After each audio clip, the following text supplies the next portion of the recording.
Greetings, Wilderness Traverse participants. Holy cow, we're almost there. Wow, it seems like it's been a long couple years in the making for this one, but we're super excited to welcome everyone up to Dorset and host you all at the race a little bit differently this year. But yeah, we're pumped. So just a quick video to share with you guys about some stuff for the race. It's mostly reiterating things you may already know, but there could be some new things for the new teams. So I'll jump right into it.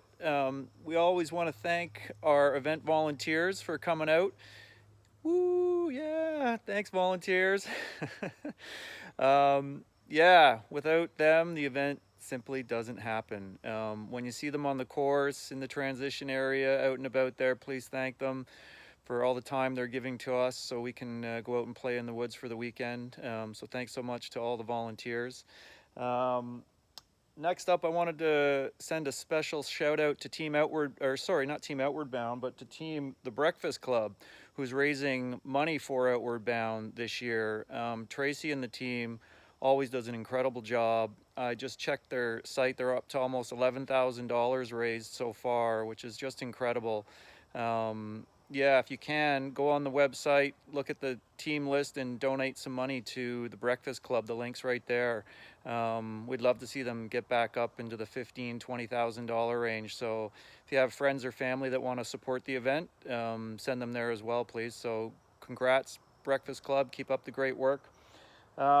Next up, I was going to mention the weather. It's kind of hard. We're a few days out, and as you all know, it's pretty changeable with the different weather patterns coming in. So it does look like it's going to be hot, which is something to be aware of, all the teams. So there's lots of things you guys can do to stay cool out there, especially jumping in lakes and rivers and whatnot when you can. If you really feel like you're overheating, you can jump in the different lakes. We just got a little visitor here. Our cat came up. Dippers, you're on my my sheet. Anyways, it's gonna be hot. Be ready for it. Race kits. Moving on. What's inside your race kit? So when you get to to Central Transition Area on the morning of your event, you're gonna find a race kit. And inside your race kit, here we go. This is a bit awkward. We're gonna open it up. Here, let's get a better angle here. You're gonna find your bike plates. There we go. You got a sport ident card. We'll talk about that in a second. And then you got an envelope. This is where your maps. There's two topographic maps from Natural Resources Canada. There is a Backroads Map Book map, as well as a park map in there. You'll also have your instruction sheet that has some important information. And then you'll also have these communication documents that talk about safety. And you're going to get links to these in the email that was sent to you with this video in it. So I'm going to review those in a second too.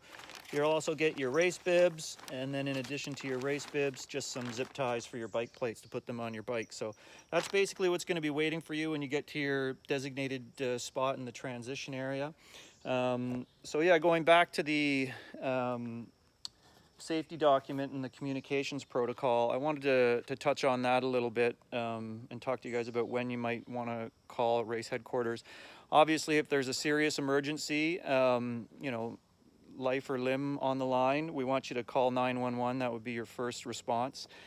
If you don't have a cell signal at that point, use your yellow brick tracker, and there's an alert button on there. It's the red button at the bottom. You can't really see it in this picture, but at the bottom of the tracker, there's a little cover that you can flip open and press the red button, and you hold it down for I think 5 seconds, and it'll start transmitting an alert to our head of medical safety. So he can then alert 911 if you're not able to get a signal. But your best bet is, if you're not getting a signal, is to send someone up to a higher point of elevation or to move a little bit still within range of your teammates to try and call and get a message out. But yeah, basically for any medical concerns that aren't of an emergency nature, you can call Graham. His cell phone's on the instructions. Graham's our medical director. So that's a point of contact. And for other messages, if you happen to be, needing help for something, usually if teams are lost or, they have questions about something, they're close to a cutoff, they contact race headquarters, and that would be Barb or Amber this year. So again, use your cell phone. First, we always want to try using our cell phone before moving on to the yellow brick tracker, just because it's a bit more cumbersome with the tracker. But if you don't have a cell signal and you don't have an option, use the tracker for sure. And then, yeah, my number's on there as well. All of these numbers are on the race instructions that you'll receive with your race kit. So that's kind of the reasons you might be getting in touch with us. Using the yellow brick tracker, definitely read these documents that are sent to you in the email and familiarize yourself with how to use them. Use the tracker. Maybe assign one person to doing that. It's pretty straightforward. And you also have to carry these with you on the course just in case someone doesn't know how to use it. So the instructions are very straightforward. So take them with you on the course. There you go. Put them with your maps or put them somewhere safe in a waterproof bag is the best thing to do. So another note about the race kits and the maps in the race kits, make sure to look at the supplemental maps. There's some information on the supplemental maps that could be helpful, such as snowmobile trail numbers or maybe some other trails that might not be marked on the main topographic maps. So be sure to check those supplemental maps. Next up, I was going to talk about the Sport Ident system that we're using for timing. So this is kind of our backup. We do have volunteers in the field that are, sending your times to headquarters, but some of the checkpoints are unstaffed. So at those checkpoints, you're going to find an orienteering flag and a Sport Ident tracking unit. So this is what the orienteering flag looks like for those not familiar. And then this is the Sport Ident unit that kind of sits on top of the orienteering flag there. So what you want to do in your race kit, you got this Sport Ident card. So you just kind of put it into the Sport Ident unit and it makes that beeping noise and it records your time when you're in and out of the checkpoints, in and out of the transition areas. So that's how the Sport Ident works. And then when you get to the finish line, you punch it in the finish line unit when you're there. Definitely plan to have, a safe place to carry your Sport Ident card. They're made to be carried on a finger, but that's not super handy for a type of race like this. You might end up losing it or it could slip off. A lot of teams put it on a lanyard so they can just clip it onto the end of a lanyard and they might carry it around their neck. You could also put it on a watch strap if you take this strap apart and then you put it around your watch and tie it on tight. That's another way teams do it, so your watch, kind of keep it on your watch and then just dip it in as you go. So that's how Sport Ident works, and that's the orienteering flag and what you're going to be looking for. That's pretty much the bulk of what I wanted to talk to you guys about. If you guys have further questions, we have a Q&A going on our Facebook page right now. Definitely place it on that post. That's best so everyone else can see the question you have. If you have the question, I'm sure there's many other teams out there with the same question. So use that for any questions.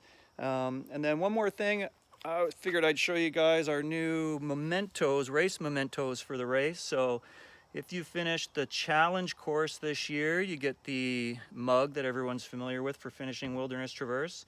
If you finish our, what would be our Explorers course, you get a nice, I don't know if you can see it, a little coaster for your mug. And then we've introduced the belt buckle this year. So if your team finishes the full expedition course, you're going home with a belt buckle. Kind of fun doing these little mementos, but anyways, there you have it. So best of luck everyone with your final preparations coming up to the race, and safe travels, and we'll see you on your respective cohort morning. Thanks guys. See you soon.